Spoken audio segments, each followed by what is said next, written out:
Hi hello ಎಲ್ಲರಿಗೂ ನಮಸ್ಕಾರ. ನಾನು ನಿಮ್ಮ ಶ್ವೇತಾ.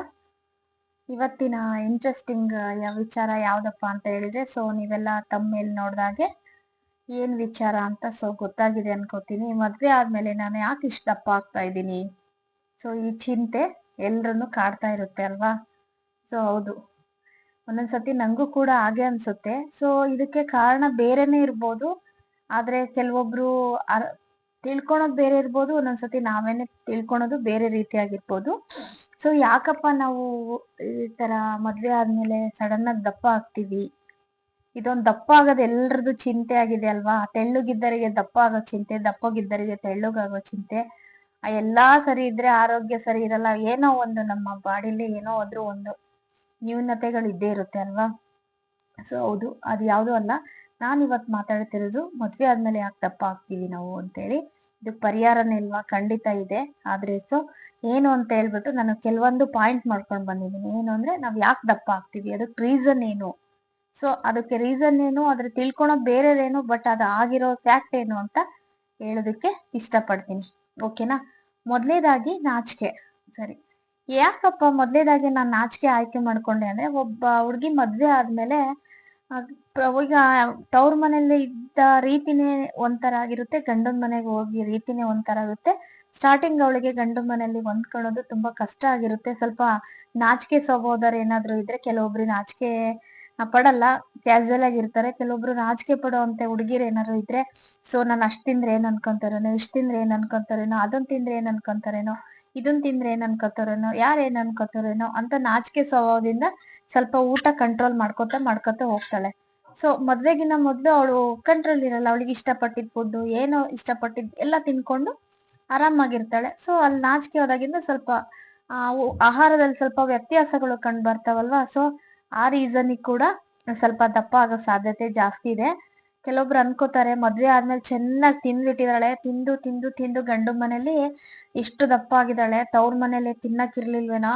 ಕೆಲವೊಬ್ರು ಆಡ್ಕೊಂಡಿರ್ತಾರೆ, ಒಂದು ಬಡತನದ ಮನೆ ತಂದರೆ, ಏನಾದ್ರು ಹುಡ್ಗಿ ಶ್ರೀಮಂತರ ಮನೆಗೆ ಹೋದ್ಲು ಅಂದ್ರೆ, ಗಂಡು ಮನೆಗೆ ಇಷ್ಟ ದಿನ ತವ್ರ ಮನೆ ತಿನ್ನಕ್ಕಿರ್ಲಿಲ್ಲ, ಗಂಡು ಮನೆ ಸಂಪಕ್ ಸಿಕ್ತಿದೆ, ಗಂಡ ತಂದ್ ಹಾಕ್ತಾನೆ, ತಿಂದ್ ಹಾಕ್ತಾಳೆ ಅಂತ ಎಲ್ಲ ಮಾತಾಡಿರ್ತಾರೆ. ರೀಸನ್ ಇದಲ್ಲ ರೀ, ಇದು ಅಷ್ಟೇ, ತಪ್ಪಾಗಿ ತಿಳ್ಕೊಬೇಡಿ. ಇನ್ನೊಂದ್ ಏನಪ್ಪಾ ಅಂದ್ರೆ, ಟೈಮ್ ಟು ಟೈಮ್ ಊಟ ಮಾಡ್ತಾ ಇರಲ್ಲ. ಯಾಕೆ ಅಂದ್ರೆ, ಒಂದು ಸಂಸಾರ ಅಂತ ಸ್ಟಾರ್ಟ್ ಆಗಿ ಮದ್ವೆ ಅಂತ ಸ್ಟಾರ್ಟ್ ಆದ್ರೆ, ಹೆಣ್ಣು ಈ ಮನೆಯಿಂದ ತವ್ರ ಮನೆಯಿಂದ ಗಂಡು ಮನೆಗೆ ಹೋದಾಗ ಟೈಮ್ ಟು ಟೈಮ್ ಊಟ ಮಾಡಕ್ಕಾಗಲ್ಲ. ಯಾಕೆಂದ್ರೆ ಇಲ್ಲೆಲ್ಲ ಕಾಲೇಜಿಗೆ ಹೋಗ್ತಿರ್ಬೋದು, ಏನೋ ಒಂದಿರ್ಬೋದು, ಒಂದು ಟೈಮ್ ಅಲ್ಲಿ ಯಾರು ಉಂಡ್ರೇನು ಬಿಟ್ರೇನು, ನನ್ ಹೊಟ್ಟೆ ಹಸಿತಾ ಇದೆ ಅಂತ ಹೇಳಿ ಹಾಕೊಂಡು ಊಟ ಮಾಡ್ತಾ ಇರ್ತೀವಿ. ನಾನು ಕೂಡ ಹಾಗೇನೆ ಮಾಡಿದ್ದು. ಇನ್ನ ಮದ್ವೆ ಆಗಿ ಹೋದ್ಮೇಲೆ ಏನಾಗುತ್ತೆ, ಅತ್ತೆ ಮಾವ ಇದ್ರೆ ಅತ್ತೆ ಮಾವ ಊಟ ಮಾಡೋವರೆಗೂ ಕಾಯ್ಬೇಕು, ಗಂಡ ಹೊರಗ್ ಹೋಗಿದ್ರೆ ಗಂಡ ಹೊರಗ್ ಹೋಗೋ ಬಂದುವರೆಗೂ ಕಾಯ್ಬೇಕು, ಮಕ್ಳಿಗೆ ಊಟ ಮಾಡ್ಸೋದಿದ್ರೆ ಮಕ್ಳಿಗೆ ಊಟ ಮಾಡ್ಸಿ ನಾವು ಊಟ ಮಾಡ್ಬೇಕು. ಏನಾದ್ರೂ ಊಟ ಮಾಡೋ ಟೈಮಲ್ಲಿ ಒಂದ್ ಟೈಮ್ ಫಿಕ್ಸ್ ಮಾಡಿರ್ತೀವಿ. ಈಗ ಬೆಳಗ್ಗೆ 8:30 ತಿಂಡಿ ತಿಂದ್ವಿ ತವ್ರ ಮನೇಲಿ ಅಂದ್ರೆ, 8:30ಗೆಲ್ಲ ತಿನ್ನಕ್ ಆಗೋದಿಲ್ಲ. ಗಂಡು ಮನೇಲಿ ಎಲ್ರದ್ದು ತಿಂಡಿ, ಸ್ನಾನ, ಪೂಜೆ, ಸಂಸ್ಕೃತಿ ಎಲ್ಲವನ್ನು ಬಗೆಹರಿಸ್ಕೊಂಡು ತಿನ್ನೋ ಅಷ್ಟೊತ್ತಿಗೆ ಆ ಟೈಮಿಗೆ ತಿಂಡಿ ತಿನ್ನಕ್ ಆಗಲ್ಲ. ತವ್ರ ಮನೇಲಿ ಒಂದೊಂದ್ಸತಿ ಸ್ನಾನ ಮಾಡ್ದಿಂದಂಗೆ ತಿಂಡಿ ತಿಂದ್ರು ನಡೆಯುತ್ತೆ. ಕೆಲವೊಬ್ರು ಗಂಡು ಮನೇಲೆಲ್ಲ ಸಂಸ್ಕೃತಿ ಆಚಾರ ನೆಡ್ಸ್ಕೊಂಡ್ ಬಂದಿರ್ತಾರಲ್ವಾ, ಅವ್ರದ್ದೆಲ್ಲ ಫಾಲೋ ಮಾಡಕ್ಕಾಗುತ್ತೆ. ಅದೆಲ್ಲ ಮುಗಿಯೋ ಅಷ್ಟೊತ್ತಿಗೆ ಆ ಟೈಮಿಗೆ ತಿಂಡಿ ತಿನ್ನೋಕ್ಕಾಗಲ್ಲ. ತಿಂಡಿ ಟೈಮ್ ಸ್ಕಿಪ್ ಆದಾಗೂ ಕೂಡ ಹೊಟ್ಟೆ ಹಶ್ವಾಗಿ ಕಂಟ್ರೋಲ್ ಮಾಡ್ತಾ ಮಾಡ್ತಾ ಬಾಡಿ ಕೂಡ ದಪ್ಪ ಆಗೋ ಸಾಧ್ಯತೆ ಜಾಸ್ತಿ ಇದೆ. ಓಕೆನಾ? ತಿಂದು ಖಂಡಿತ ದಪ್ಪ ಆಗೋದಿಲ್ಲ, ಊಟ ಬಿಟ್ರು ಕೂಡ ತೆಳ್ಳಗಾಗಲ್ಲ. ಹಾಗಂತ ಸ್ವಲ್ಪ ಈ ರೀತಿ ವ್ಯತ್ಯಾಸ ಆದಾಗೂ, ಇದು ನಿಖರವಾದ ಮಾಹಿತಿ ಡಾಕ್ಟರ್ ಕೂಡ ಹೇಳ್ತಾರೆ ವಿಚಾರಿಸಿದಾಗ. ತಿಂದು ದಪ್ಪ ಆಗಲ್ಲ ಹೇಳ್ತಾರಲ್ವಾ. ತೆಳ್ಳಗಿದ್ದರು, ಅಯ್ಯೋ ಕೆಲವೊಬ್ರು ನನ್ನ ಹತ್ರ ಅಂದಿದ್ರು, ಅಯ್ಯೋ ನಾನು ಇಷ್ಟೊಂದು ತೆಳ್ಳಗಿದ್ದೀನಿ, ಎಷ್ಟ್ ತಿಂದ್ರು ದಪ್ಪ ಆಗಲ್ಲ, ಏನಾದ್ರು ದಪ್ಪ ಆಗಕ್ಕೆ ಟಿಪ್ಸ್ ಹೇಳಕ್ಕ ಅಂತಾರೆ. ಏನ್ ಹೇಳೋಣ, ಈ ರೀತಿ ಎಲ್ಲ ನಿಮ್ ಲೈಫ್ ಸ್ಟೈಲ್ ಚೇಂಜ್ ಮಾಡ್ಕೊಳ್ಳಿ, ಹಾಗಾದ್ರೆ ನೀವು ದಪ್ಪ ಆಗ್ತೀರಾ ಅಂತ ಹೇಳಕ್ ಆಗುತ್ತಾ? ಇಲ್ಲ ಅಲ್ವಾ. ಹಾಗೆ ತಿಂದ್ರೆ ದಪ್ಪ ಆಗಲ್ಲ. ಈ ರೀತಿ ಟೈಮ್ ಟು ಟೈಮ್ ತಿಂಡಿ ತಿನ್ನೋದಿಲ್ಲ, ಸ್ಕಿಪ್ ಆಗುತ್ತಲ್ವಾ, ಅವಾಗೂ ಕೂಡ ಆಗುತ್ತೆ. ಇನ್ನ ಒತ್ತಡ ಬಗ್ಗೆ ಮಾತಾಡ್ಬೇಕು ಅಂತ ಹೇಳಿದ್ರೆ, ತವ್ರ ಮನೆಯಿಂದ ಗಂಡು ಮನೆ ಬಂದಾಗ ಸ್ವಲ್ಪ ಒತ್ತಡ ಜಾಸ್ತಿ ಇರುತ್ತೆ. ಇಲ್ಲಿ ಅವ್ರು ಯಾವಾಗ ಬೇಕಾದ್ರೆ ಮಲಗ್ಬೋದು, ಹೇಳ್ಬೋದು, ಹೇಗಾದ್ರೂ ಇರ್ಬೋದು, ಫ್ರೀಡಮ್ ಆಗಿರ್ತಾರಲ್ವಾ ಸ್ವಲ್ಪ ದಿನ ತವ್ರ ಮನೇಲಿ. ಗಂಡು ಮನೇಲಿ ಎಲ್ಲಾ ತರ ಫ್ರೀಡಮ್ ಇದ್ರೂನು ಕೆಲವೊಬ್ರಿಗೆ ಇರೋದಿಲ್ಲ, ಕೆಲವೊಬ್ರಿಗೆ ಇರುತ್ತೆ ಎಲ್ಲಾ ತರ ಫ್ರೀಡಮ್. ಒಂಥರ ಒತ್ತಡ, ಏನೋ ಒಂಥರ ಏನ್ ಅನ್ಕೋತಾರೇನೋ, ಏನ್ ಮಾಡ್ತಾರೇನೋ. ಕೆಲವೊಬ್ರು ಅತ್ತೆ ಮಾವ ಬೈಯೋರ್ ಇರ್ತಾರೆ, ಕೆಲವೊಂದು ಫ್ಯಾಮಿಲಿ ತುಂಬಾ ಜನ ಆಗ್ತಾರೆ. ಒತ್ತಡ ಒತ್ತಡ ಕೆಲಸದ ಒತ್ತಡ ಇರ್ಬೋದು, ಗಂಡನ ಆಫೀಸಿಗೆ ಕಳ್ಸೋ ಒತ್ತಡ, ಮಕ್ಳು ಒತ್ತಡ, ಅತ್ತೆ ಮಾವಂಗೆ ಏನಾದ್ರು ಹೆಲ್ತ್ ಇಶ್ಯೂಸ್ ಇದ್ರೆ ಅವ್ರು ನೋಡ್ಕೊಂಡ ಒಟ್ಟು ಕೆಲಸದಿಂದ ಪ್ರತಿಯೊಂದು ಸಹ ಒತ್ತಡದ ಜೀವನದ ಹಾಗೆ ಆಗಿರುತ್ತೆ. ಅದಕ್ಕೂ ಸಹ ಒಂದು ಒತ್ತಡ ಆಗೋದ್ರಿಂದ ಯೋಚನೆ ಮಾಡಿ ಮಾಡಿ ಕೂಡ ನಮ್ಮ ಬಾಡಿಯಲ್ಲಿ ಚೇಂಜಸ್ ಆಗ್ತಾ ಇದೆ. ಹಾರ್ಮೋನ್ ಇನ್ಬ್ಯಾಲೆನ್ಸ್ ಆಗಿ ಕೂಡ ದಪ್ಪ ಆಗೋ ಸಾಧ್ಯತೆ ತುಂಬಾನೇ ಇದೆ. ಕೆಲವೊಬ್ರು ತೆಳ್ಳಗಾಗ್ಬೋದು, ಕೆಲವೊಬ್ರು ಬಾಡಿ ದಪ್ಪ ಆಗ್ಬೋದು. ಯೋಚನೆ ಮಾಡಿ ಮಾಡಿ ತೆಳ್ಳಗಾಗಿದೀಯಾ ಅಂತಾರೆ. ದಪ್ಪ ಆಗಿರೋರ್ಗೆ ಏನು ಯೋಚನೆನೇ ಇಲ್ಲ, ತಿಂದು ತಿಂದು ದಪ್ಪ ಆಗಿದೀಯಾ ಅಂತಾರೆ. ಪ್ರತಿ ಸತಿ ನೀವ್ ಏನೇ ಕೇಳಿ, ಯಾಕಪ್ಪ ತಿಂದು ತಿಂದು ಉಪಯೋಗಿಸ್ತೀನಿ ಅಂತ ಹೇಳಿದ್ರೆ, ಒಬ್ಳು ಹೆಣ್ಣು ಮದ್ವೆ ಆಗೋದ್ಮೇಲೆ ಸ್ವಲ್ಪ ದಪ್ಪ ಆದ್ಲು ಅಂದ್ರೆ ಅವಳಿಗೆ ಫಸ್ಟ್ ಕೇಳ್ಬರೋ ಪದನೇ ಇದು, ತಿಂದು ತಿಂದು ದಪ್ಪ ಆಗಿದೀಯಾ, ತಿಂದು ತಿಂದು ದಪ್ಪ ಆಗಿದೀಯಾ ಅಂತಾರೆ. ಸೊ ಆ ವರ್ಡ್ನ ಅವಳು ಕೇಳಿದಾಗ ಹೇಗಾಗುತ್ತೆ ಅವಳ ಮನ್ಸಿಗೆ ನೋವು ಅಂತ ಯಾರು ಅರ್ಥ ಮಾಡ್ಕೊಳಲ್ಲ. ಅವ್ರು ಹೇಳೋದೇ ತಿಂದು ತಿಂದು ದಪ್ಪ ಆಗಿದೀಯಾ ಅಂತ. ಸೊ ನೋಡಿ, ಈ ಒತ್ತಡಕ್ಕೂ ಅಷ್ಟೇ, ನಿದ್ದೆನೂ ಅಷ್ಟೇ. ಈಗ ತವ್ರ ಮನೆಗಿದ್ದಾಗ 8 ಗಂಟೆಗೆ ಹೇಳೋದು, 7 ಗಂಟೆಗೆ ಹೇಳೋದು, ಮಧ್ಯಾಹ್ನ ಮಲ್ಗ್ಬೇಕು ಅಂತ ಅನ್ಸಿದಾಗ ಮಲ್ಗೋದು, ನೈಟ್ ಬೇಗ ಒಂದು ಟೈಮ್ ಫಿಕ್ಸ್ ಆಗಿರುತ್ತೆ. ಇಲ್ಲಿ ಗಂಡು ಮನೆಗ್ ಬಂದಾಗ ಹಾಗಾಗಲ್ಲ. ಯಾವಾಗೂ ಕರೆಕ್ಟ್ ಟೈಮಿಗೆ ಹೇಳ್ಬೇಕು, ಕರೆಕ್ಟ್ ಟೈಮಿಗೆ ತಿಂಡಿ ಮಾಡ್ಬೇಕು, ಮಧ್ಯಾಹ್ನ ಟೈಮ್ ಸಿಕ್ಕರೆ ಮಲಗ್ಬೇಕು, ಇಲ್ಲ ಅಂದ್ರೆ ಇಲ್ಲ.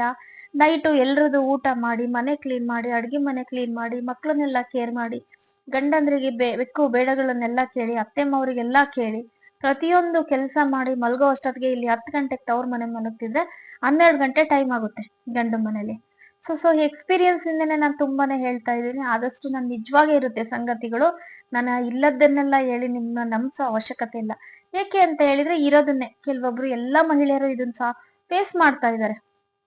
ಖಂಡಿತ ಓಕೆನಾ. ಇನ್ನ ಗಂಡ ಆಫೀಸಿಗೆ ಹೋಗ್ಬೇಕು, ಆಫೀಸಿಗೆ ಹೋಗ್ಬೇಕು ಅಂತ ಹೇಳಿ ಅವರು ಕೇರ್ ಮಾಡೋದು, ಅವ್ರದೆಲ್ಲ ಪ್ರತಿಯೊಂದು ಗಂಡ ಮಕ್ಳು ಸಂಸಾರ ಎಲ್ಲಾದ್ರೂ ನೋಡ್ಕೊಂಡು ಒತ್ತಡ ಮಾಡ್ಕೊಂಡು ಅವ್ರು ಟೈಮ್ ಟು ಟೈಮ್ ಅವ್ರಿಗೆ ಟೈಮ್ ಕೊಡ್ತಾರೆ. ಸೊ ಇವ್ರಿಗೆ ಟೈಮ್ ಕೊಡಕ್ ಆಗಲ್ಲ. ಸೊ ಹಾಗಾಗಿ ಅವ್ರದ್ದು ಊಟ ತಿಂಡಿ ಟೈಮು ಒತ್ತಡಗಳು ಎಲ್ಲ ಜಾಸ್ತಿ ಆಗಿ ಅವ್ರ ಮೇಲೆ ಕೇರ್ ಜಾಸ್ತಿ ಆಗುತ್ತೆ ಹೊರತು ಇವಳ ಮೇಲೆ ಇವಳು ಕೇರ್ ಮಾಡ್ಕೊಳಕ್ ಆಗಲ್ಲ ನಾವು ಹೆಣ್ಮಕ್ಳು. ಇನ್ನ ಹೆಲ್ತ್ ಬಗ್ಗೆ ಫುಡ್ ಒಂದು ಒಳ್ಳೆ ಹೆಲ್ತಿ ಫುಡ್ ತಿನ್ನಲ್ಲ ಅಂತ ಹೇಳ್ತೀನಿ.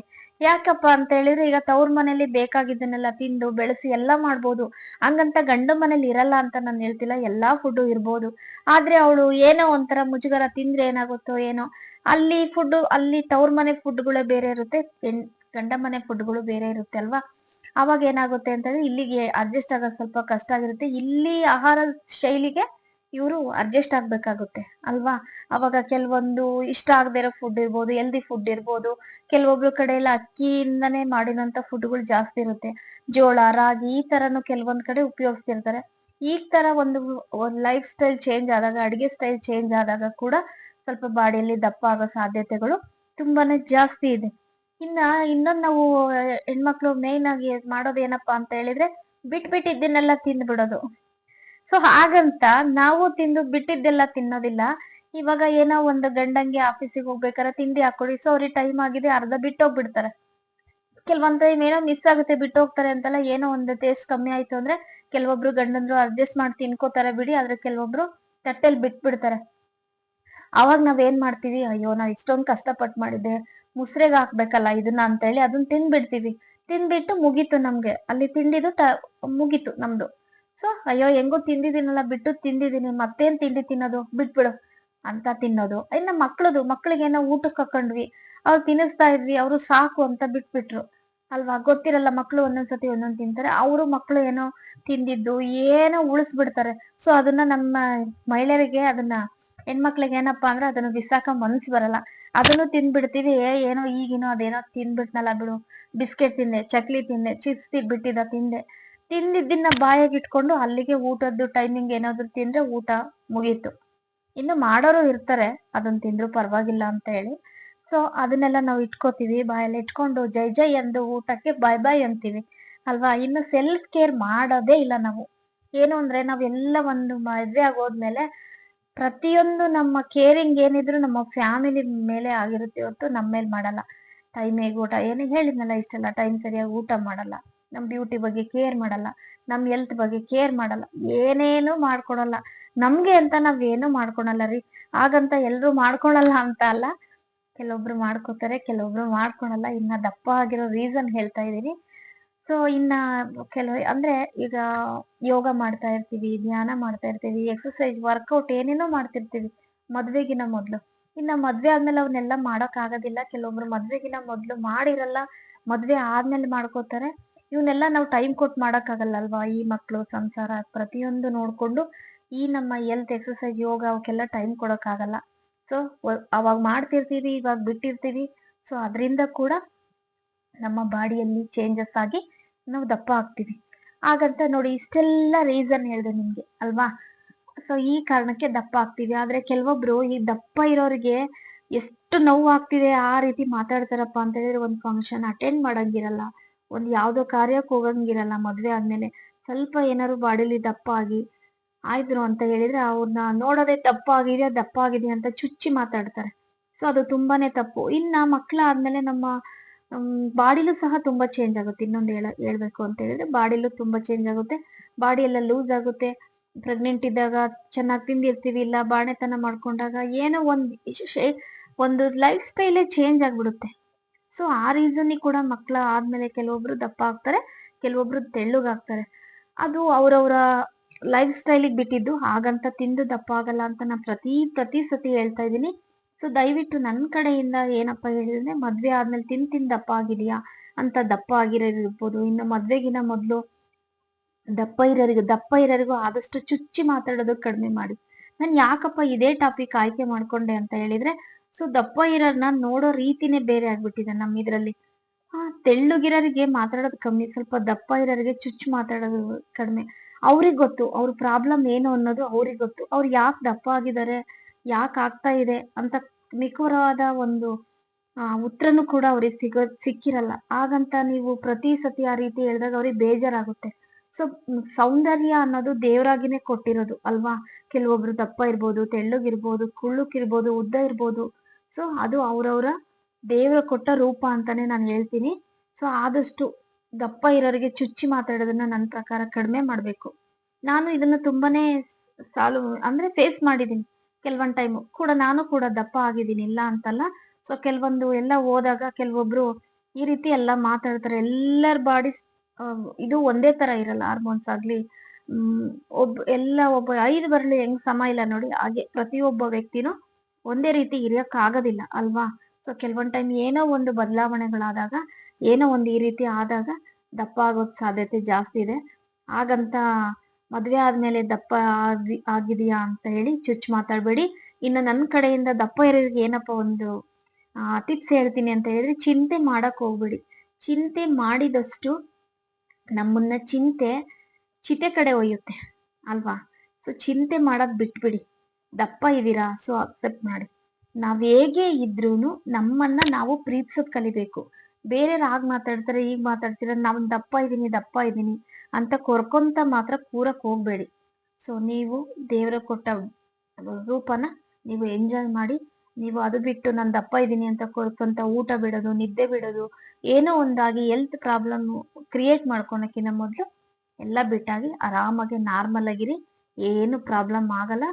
ಸೊ ಅಷ್ಟೇ ನಾನು ಹೇಳೋದು.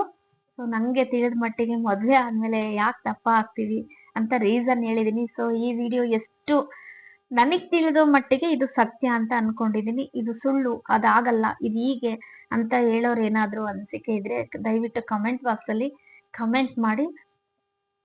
ಇನ್ನ ಇಷ್ಟ ಆದ್ರೆ ಶೇರ್ ಮಾಡಿ, ಲೈಕ್ ಮಾಡಿ. ಹಾಗೆ ಕೂಡ ನನ್ನ ಚಾನಲ್ಗೆ ಯಾರೆಲ್ಲ ಸಬ್ಸ್ಕ್ರೈಬರ್ ಆಗಿಲ್ಲ, ದಯವಿಟ್ಟು ಸಬ್ಸ್ಕ್ರೈಬರ್ ಆಗಿ ಅಂತ ರಿಕ್ವೆಸ್ಟ್ ಮಾಡ್ಕೊಂತ ಇದೀನಿ.